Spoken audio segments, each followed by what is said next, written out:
საკპერდით სტუმრებთან ერთად შემოგიერთდით. მოგილოცავთ ისევ და ისევ ძველი და ახალ წელს, კარგ ნაყოფიერ წელს გისურვებთ და გადაცემის სტუმრებს რაც შეეხება ნათია ჯიმშვრიაშვილი გვეწია ხანგრძლივი პაუზის შემდეგ. ასევე ჩვენთან სტუმრად იმყოფებიან ბესო თოდრაძე და მათე ადეიშვილი. მოგესალმებით ბიჭებო, გამარჯობა. მოგესალმებით ნათია. გილოცავთ სამივე თქვენთაგან შობა ახალ წელს, კარგ ნაყოფიერ და პოზიტივებით აღსავსე 2026 წელს გისურვებთ. ნათია, დავიწყოთ თქვენი დიდი პაუზა გამოგვივიდა ბოლო ვიზიტიდან დღემდე. იმედია საპატიო მიზეზებით იყო განპირობებული. როგორ ხარ? დიდი მადლობა მოწვევისთვის, მადლობ ძალიან კარგად ვარ. გილოცავთ შობა ახალ წელს. მადლობა. ვიფხასთ მაყურებელს ვილოცავთ. ასევე დღეს სახელმწიფო დროშის დღე გვაქვს და ამასაც გილოცავთ. მადლობა. მადლობა მოწვევისთვის. რაც შეეხება ჩვენს ცოტა შესვენებას ხო პაუზას ვარქმევთ ხოლმე. რა ვიცი, კი, ალბათ შეიძლება ძალიან ბევრი საქმეების გამო არ განპირობებული, ყოველთვის როგორც ვარ ხოლმე დატვირთული და დღეს ძალიან კარგი ამბებით მოვედით. ეს ორი ახალგაზრდა იმისთვის მოვიყვანე, რომ ესეც ჩართული არიან ამ ამბებში და მოკლედ ვისაუბრებთ ამ თემებზე. ძალიან კარგი მათე. მოგესალმებით ისევ და ისევ გილოცავ შობა ახალ წელს. რამდენად ნაყოფიერი აღმოჩნდა თქვენთვის 2025 წელი და თქვენ დედაშვილი ბრძანდებთ, როგორც გავიგე. ეთერს მიღმა საინტერესო ალბათ ხო დედასთან ერთად. პირველად ხარ გადაცემაში დედასთან ერთად. აჰა, გასაგებია. მადლობა გმინდა გადაგიხაროთ მოწვევისთვის, ბრავალ ახალ წლებს თქვენ მსმენელებით. 2025 წელი ჩემთვის ძალიან ნაყოფიერი იყო. ბევრი ახალ რაღაც გამოვცადე, ბევრი კარგი ხალხი გავიცანი და სტუდენტიც 2025-ში გავხდი და ძალიან კარგი წელი იყო ჩემს ბედნიერი და გილოცავ სტუდენტობას და ძალიან ნაყოფიერ, ასე რომ ვთქვა, სტუდენტურ თავგადასავლებს გისურვებთ და ბევრ წარმატებას იმ პროფესიაში, რომელიც აირჩია, როგორც ვფლობ ინფორმაციას, ბესო სტუმრად ბრძანდება ქუთაისში, გურიიდან. მოგესალმები, გილოცავ ახალ წელს. რა მოვლენას გამოარჩევდი 2025 წლიდან რომ მითხრათ და საიდან გადაიკვეთა თქვენი და ქალბატონი ნათიას გზები?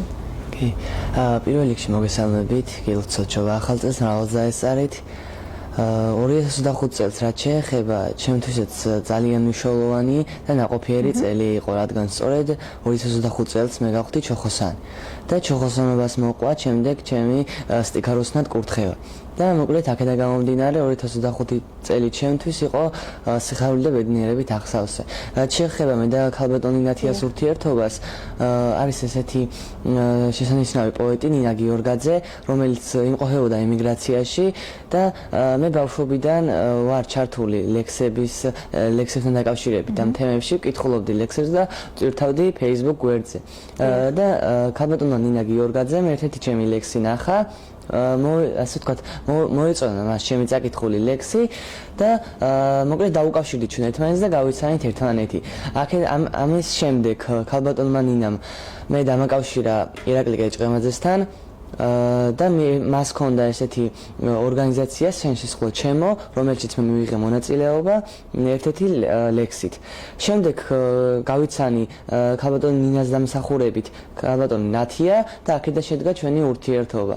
და ყველაფერი დღემდე რაც მოვაღწიე, მე რასაც მივაღწიე, ის ჩოხოსნობა იქნება, სტიქაროსნობა არის თუ რაც თუ რამ არის ქალბატონ ნათიას დამსახურება.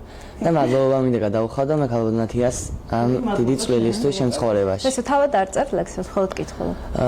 წერ თავადაც. თქვენთვის წერთ და ჯერ არ და ფართო საზოგადოებასაც. ბესოს წიგნის გამოსაცემად ვემზადებ, უფრო სწორედ გამოცემის პროცესში ბესოს წიგნი და თუ კი დავპატიჟებთ, აუცილებლად გეწევით შემდეგ პრეზენტაციასთან დაკავშირებით. თქმა უნდა, დიდი სიამოვნებით. წიგნი იქნება.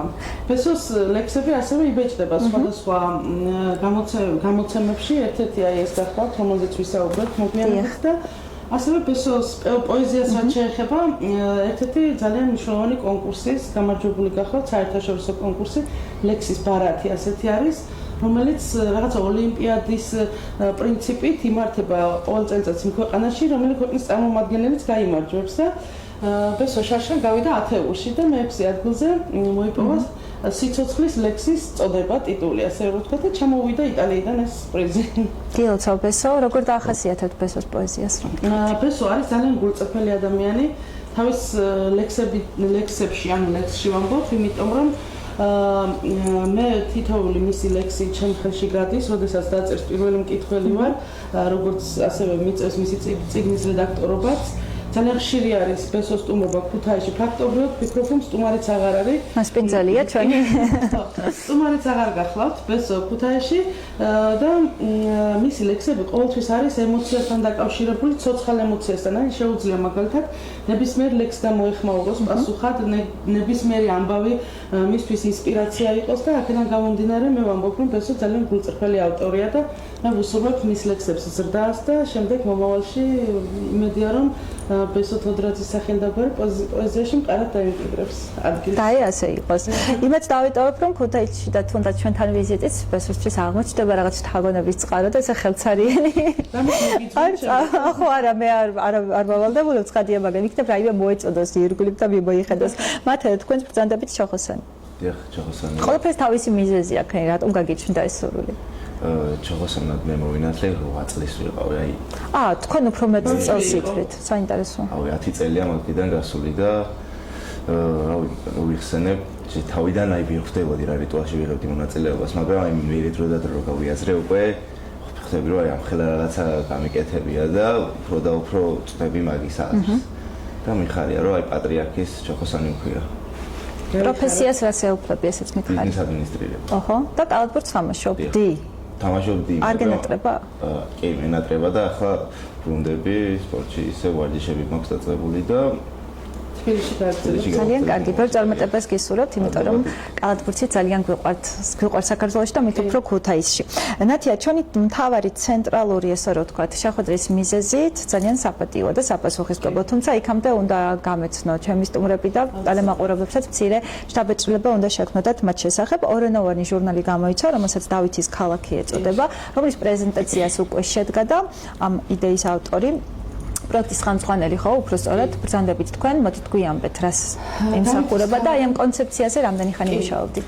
დავითის ქალაქი მე ვფიქრობ, ჩემი საგამომცემლო საქმეებიდან 2005 წლიდან მე გამომცემლობის ხელმძღვანელი გახლავართ, უამრავი წიგნია ჩემს ხელში გამოვლილი, მაგრამ ეს ერთ-ერთი ვფიქრობ, ეს არის ძალიან მნიშვნელოვანი გამოცემა, ეს ჟურნალი დავითის ქალაქი. შარშან 2025 წელს დავით აღმაშენებლის გარდაცვალებიდან 900 წელი გავიდა და მე ვფიქრობ, რომ ეს არის ეპოქალური თარიღი, რომელსაც ჩვენ ესეც საიუბილეოს, ასე რომ ვთქვათ, მრგვალ თარიღს ჩვენი თაობა ვეღარ აღნიშნავთ, ხო, ვეღარ მოვესწრებით, რა თქმა უნდა. და ამიტომ რა კი უფალმა ინება ამ ეპოქაში ჩვენი დაბადება და გვერგო პატივი იმისა, რომ დავითის 900 წლის გარდაცვალების თავს მოვსწრებოდით და ოქროს ხანიდან, ასე რომ ვთქვათ, ჩავთვალე საჭიროდ, რომ რაღაცნაირად სიმბოლურად გამოხმაურებოდი ამ თარიღს.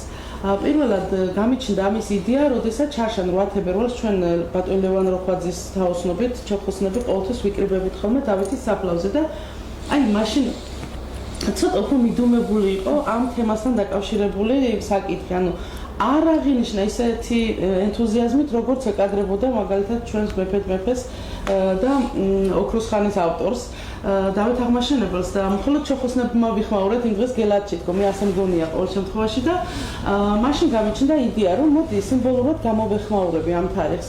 დავიწყე ავტორებთან ურთიერთობა, მინდოდა რომ ესე იგი დავითის შესახებ, ამ ქუთაისის შესახებ ლექსები შემეკრიბა, რამდენიმე ეს არის მეგობრულ სივრცეში გაკეთებული თვითონ შეკრება პოეტებისა და შემდეგ რა თქმა უნდა ისტორიკოსებიც ჩავთი ამ ამბავში, ყველამ თავისი წვლილი შეიტანა სტატიების სახით, ინტერვიუების სახით, ბატონ ლევან როხვაძესთან ვრცელი ინტერვიუ არის როგორ დაარსა ჩოხოსანთა ორგანიზაცია, რომელიც დავითის სახელს ატარებს 2000 წლიდან ქუთაისის ჩოხოსანთა ორგანიზაცია და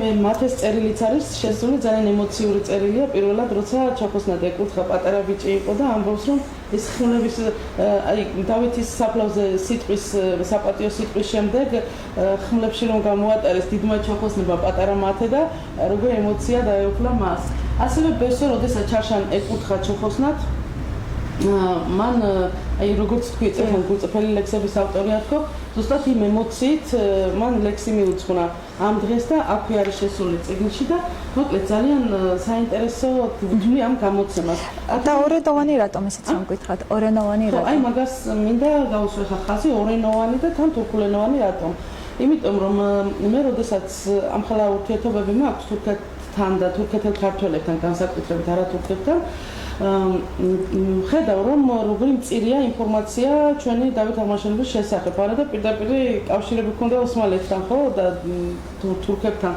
დიდი თურქობა ასევე არის ისტორიაში ძალიან ბევრი ისეთი ფაქტი რომელსაც ახლა მე არ განვიხილავ დიდგორის ბრძოლა ყოველ შემთხვევაში მათ უკავშირდება და აქედან გამომდინარე მე მინდოდა რომ იმ ქართველებს რომელსაც ძალიან მწირი აქვს ინფორმაცია და არ იციან ჩვენი მეფეების შესახებ არაფერი გარდა თამარ მეფისა გადავწყვიტე რომ მათ გაეცნოთ დავით აღმაშენებელი ახლა დავითზე ტომები არის დაწერილი და მე რა თქმა უნდა ჟურნალის სახით ძალიან მწირია ინფორმაცია მაგრამ რაც ძირითადი იყო ის ამოუკრიბე რაც უნდა იცოდეს ზოგადად ადამიანმა და აქედან გამომდინარე მომიწია დიდხანს მუშაობა ამაზე რომ ლექსიც ნათარგმნია ანუ მთლიანად ნათარგმნი არის მთელი ეს ჟურნალი ბესოს ხომ არ იქნება სურვილი თუ ცხადია ის ლექსი რომელიც შესულია წაგვიკითხოს ძალიან კარგი იქნება მე იმას ავამატებ კიდევ ბატონი ორხანბერიძე თურქეთელი ქართველი ყავდა ჩვენ საპატიო სტუმრად მოწვეული მასაც აქვს თარგმანზე ნამუშევარი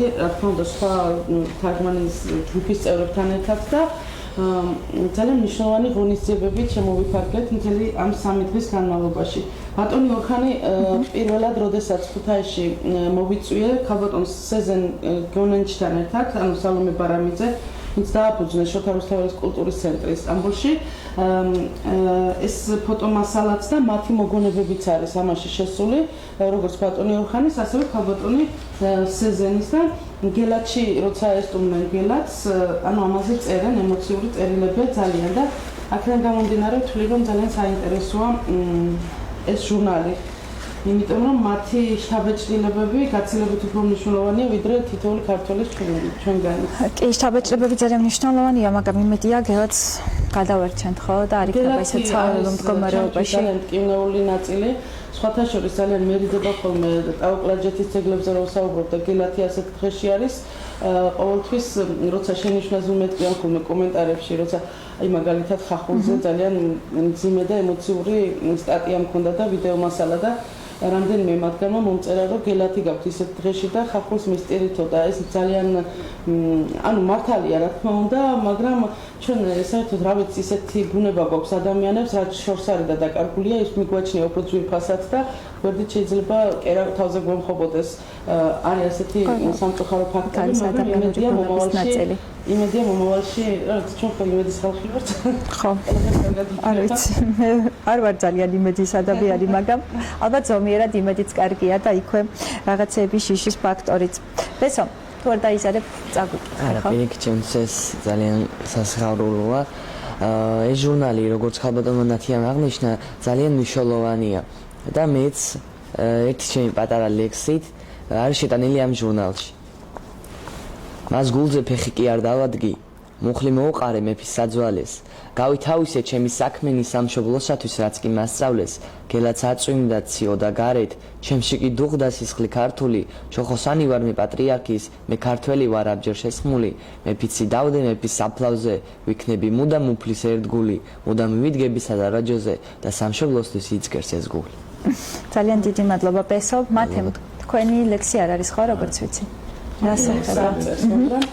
სპათაშორის ძალიან კარგი წერის კულტურა აქვს. ჩანახატებს წერს, ეხლა დღეს რა თქმა უნდა ვერ გამიხილავთ ამ ამბავს, მაგრამ მაინც მინდა რომ გენეტიკურ ნაწილს გამოვეხმაო, რომ ვფიქრობ რომ აქვს დედისგან გამოყოლილი. კარგი, ამდენად მკაცრი დედა ხარ რა მითხრა. მოდი მათეს ვკითხოთ. კარგი, მათე. არა, ჯერ მინდოდა თქვენი თავით შეგეფასებინათ და შემდეგ მათე იტყვეს.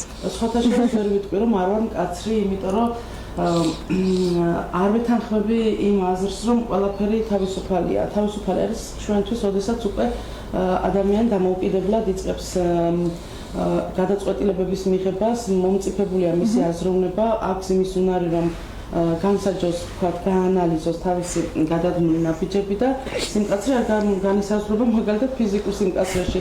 აუცილებელია რომ შენიშვნა იყოს ცოტა უფრო მკაცრი, ან უფრო რბილი გააჩნია ადამიანს როგორ ესმის, ვისთან გაქვს საქმე და როგორ პიროვნებასთან, რამდენად უფრო ხელმისაწვდომია მისთვის ის ემოცია, რომელსაც დედა, მამა ან მშობელი ან უფროსი თაობა გასცემს მის მიმართ. მათე ძალიან თვინიერი ბავშვია, ბავშვობიდან ახლა მოზარდი და მაინც ხანდახან ჭირდება ხოლმე, მაგრამ საერთო ჯამში არაფრით არ მენდური, იმიტომ რომ ძალიან კარგი ახალგაზრდა არის და ძალიან იმედი მაქვს ამისი. მათე, მე მგონი ისე დაგახასიათა ძალიანაც რომ გინდოთ ეს ვერიტყვი მკაცრიო და მაბრაზებს ხანდახან მაინც. ასე არა, მაგრამ აი უთანხმოებები მაინც მოგდის ხოლმე. რაზე ვერ თანხდებით? ხშირად. მე ვფიქრობ, მაინც სამართლიანად მკაცრი ვარ, თუ კი მკაცრი, ანუ სამართლოდ სიმკაცრი არ ივარგებს, ხო? ხო, ეგეც ვთქვი. საინტერესო ფენომენია დედაშვილობა და მით უფრო ალბათ ეს ქართული იცნება, რასაც დედაშვილობა ეწოდება. ნათია, თქვენ ის მოწვეული ადამიანები ახსენეთ, ვინც თურქეთიდან ყავდათ მოპატიჟებული, რაც შეეხება უკვე ქართულ დელეგაციას, რა რეზონანსი ჰპოვა ამ ჟურნალმა და დაინტერესების შემთხვევაში თუ შეიძლება ვთქვათ შეიძინონ ან არ ვიცი, ხელმისაწვდომობა როგორ იქნება. ეს ჟურნალი დავბეჭდე გარკვეული რაოდენობით, იმიტომ რომ ჩემი თურქეთში ვიზიტის დროს მინდა რომ როგორც თავში ვახსენე, რომ მათ ჰქონდეთ ინფორმაცია და მე ძალიან ბევრ ადამიანთან მაქვს იქ კავშირი და როგორც დედაენებით ვარ ხოლმე ხელდამშვენებული რომ მივდივარ აქედან, ერთ-ერთი საინფორმაციო წყარო ჩვენს ერთ-ერთ მეფეზე ყოველ შემთხვევაში მინდა რომ იყოს ეს ჟურნალიც და აქედან გამომდინარე გარკვეული რაოდენობით მაქვს, არა გაყიდვის თვალსაზრისით და კომერციული თვალსაზრისით არა. აი ამ თვალსაზრისით ეს არის მიზანი მთავარი. ცოტა სარისკო მიზანია, მაგრამ მე ვფიქრობ, რომ ესე იგი რისკი და ნაბიჯები აუცილებელია იმისთვის, როცა რაღაცას აკეთებ. რაც შეეხება ჩვენს სტუმარს, ბატონ ორხან ბერიძეს, ეს ხო დიდებული ადამიანია, ყველა ძალიან უყვარს საქართველოში, იმიტომ რომ გულიანი ქართველია, ნამდვილად გულწრფელი არის მისი ყველა ემოცია და დამოკიდებულება ისტორიული სამშობლოს მიმართ და მინდა გითხრათ, რომ ეს სიმბოლური ეს არაფერი თარგმანი გადმოქცა საჩუქრად, ეს არის ანა კალანდაძის ფეხი დამადგით, გულზე დამადგით და აი არ იცოდა არც მან და მეც არ მიმიწოდებია ინფორმაცია იმის შესახებ, რომ ანა კალანდაძესაც წელს საიუბილეო წელი ჰქონდა, უბრალოდ 2025 წელს 100 წლის იუბილე ვიზეიმეთ ანა კალანდაძისა და სწორედ მისი ლექსი დავით აღმაშენებლის საფლავთან წაიკითხა, ასევე თურქულად არის ნათარგმნი და იქ ვინც იყო სტუმრებს დაურიგა გადასცა საჩუქრად შოთა რუსთაველის კულტურის ცენტრის სახელით ეს პატარა ბროშურა თუ რა ვიცი რა შეიძლება დავარქვათ. ანუ ამ შეხოთ რომ რეზონანსულად და საინტერესოდ ჩაიგდეთ საინტერესოდ ძალიან ბევრი ქონდა გამოხმაურება და კიდევ უფრო მეც აწილელოდებით, იმიტომ რომ სულ 2 დღე არის გასული ამ მომენტიდან და შემდეგ იმ დღეს კიდევ სხვათა შორის მეორე ღონისძიებაც ჰქონდა და მინდა 2 სიტყვით ამაზეც თქვა. შემოქმედებითმა საზოგადოებამ მზის თეატრმა შაშამ პირველად გააკეთა პირველი ღონისძიება ახალი წლიდან ეს პოეზიის ნაძვის ხე, ასე დავარქვით მას. სადაც სხვადასხვა პოეტების ლექსები ბარათებად იყო შექმნილი ნაძვის ხეზე და იქიდან ვკითხულობდით ლექსებს და ეს ძალიან საინტერესო პროცესი არის თვითონ და გადავწყვიტე ისევ იმ მათი ემოციებიდან გამომდინარე და კმაყოფილებიდან რომ წელსაც ყოფილიყო და ვფიქრობთ რომ ყოველ წელიწადს მზის თეატრი დაიწყებს ამ ღონისძიებით ყოველ ახალ წელს და ტრადიციული სახით. ბატონ ორხანიც იყო ამაში ჩართული წელს. ბატონ ორხანთან დაკავშირებით ვიტყვი იმას, რომ აუცილებლად მადლობა მინდა გადავუხადო სამეგრელოში, კერძოდ ჩხოროწყუს რაიონს, ქალაქის მერს ბატონ ჯუბერიზორიას, რამე თუ გვიმასპინძლა რა ჩვეულებრივად, სტუმარი ყავდა წაყვანილი ჩხოროწყუში და თავარი ჩვენი მასპინძლები იყვნენ მაინც ლესიჭინეს მესამე საჯარო სკოლა, სადაც მიიწვიეს ბატონი ორხან ბერიძე, ჩემთან ერთად, ბესოსთან ერთად და ანუ თაისიდან ვიყავით წარმომადგენლები და არაჩვეულებრივი ქართული სულიერებით სავსე ღონისძიება აჩუქეს მას. ასევე დიდი ემოციები აჩუქა ბატონმა ორხანმა მათ და რაღაცა საერთო გეგმებით დაიგეგმა სამომავლოდ. ძალიან კარგი. მოდით დღეისათვის ვიძრე ნელ-ნელა დაგამშვიდობებით. მესვე რომ გითხრა 2026 წელს რა გეგმები გაქვთ, რომელიც უკვე ესე ვთქვათ მოინიშნეთ და უცებად ყველაფერი უნდა გააკეთო, რა თქმა უნდა, რომ შეასრულო. პირველ რიგში, როგორც მოგახსენეთ, მე ვარ ჩოხოსანი. და ჩემი მომავალი გეგმები იქნება, რომ ეს ჩოხოსნობა, რომელიც მე უფლისნებით მომენიჭა და ქაბადონათიას დახმარებით, პირნათლად შევასრულო ის მოვალეობები, ის ვალდებულებები, რაც ჩოხოსანს აკისრია და პატიოსნან და ღირსეულად ვატარო ეს წოდება. და შემდეგ ჩემი საქმიანობა პოეზიაში რაც შეეხება, უფლისნებით ვისურვებდი, რომ უფრო კარგად ჩავერთო ამ უფრო მეტ ღონისძიებაში, რომელიცაც ქალბატონი ნათია დაგეგმავს და სხვა ღონისძიებებში უფრო აქტიურად და უფრო ხშირად მივიღო მონაწილეობები და უფრო კარგად ვისწავლო, ასე ვიტყოდ. გისურვებ ერთ ეს ფოტოშოპის მოსწავლე არის, ან ხო, ჯერ არის მოსწავლე და ახლა თვითონ მიგდან თავმდაბალია არ განავრცო. ძალიან შემოქმედებითი ახალგაზრდა მუსიკალურიც არის, ანუ ფანდურზე უკრავს და ასევე სპორტსმენი არის და რა ვიცი, ძალიან საინტერესო ბიჭია და იმიტომ არის ჩვენს გვერდით. სპორტის რომელ სახეობაში? მორაგვე ვიყავი 4 წელი, მაგრამ რაც შევედი ფანდურზე, შემდეგ დრო აღარ მქონდა და სამწუხაროდ დავტოვე. თან ეკლესიაში არის უკვე ძირითადად სკოლა ეკლესია. ანუ რაგბს ამჯობინე ფანდური. შემოქმედებითი საინტერესოა. ხო, რაგბიც და სპორტით შემოქმედება ალბათ სპორტსამით არ ვაყოფ, ძალიან დიდ პატივს ვცემ, მაგრამ ეს ფანდური უფრო ამჯობინე. ცხოვრება აღმოჩენების არის. მათ თქვენი გეგმები რას უკავშირდება 2026 წელს? გეგმები 2026 წელს არის პირველ რიგში რომ სწავლას მივყვება ბოლომდე და მაგის მერე სპორტში დაბრუნება და რომელიღაც გუნდში თამაში თბილისში. თბილისში, კი ბატონო. წარმატებას გისურვებ და გეთამაშოს და ქართულ კალათბურთში და არა მხოლოდ ქართულში. თქვენ რა შეგეხება ნათია? ეხა იმდენია თავიდან უნდა დავიწყოთ გადაცემისათლო, მაგრამ რამდენიმე მათგანი მითხარი მოკლედ. მოდი ვახლოს გეგმაზე ბრძანა. იმიტომ რომ ჩემი გეგმები იმდენია, ამას დაჭირდება მე მგონი. კი, სწორედ თქვენ. წელი ერთკვირიანი გადაცემა ჩემთვის სპეციალურად. ახლა აი მომავალ დღეებში 17-ში ასე ვიტყვი 17 იანვარს დაგეგმილი მაქვს ჩემი პროექტის წიგნად გამოცემული პრეზენტაცია. წიგნი გამოიცა, თქვენ იცით მე მისაუბრია პროექტის შესახებ. მე ვარ ბედნიერი შენი რუბრიკა, რომელიც 5 წელია Facebook-ზე. წიგნის გამოცემის მიზნით არა, უბრალოდ მართლა გულწრფელი რუბრიკაა და ვაწარმოებ.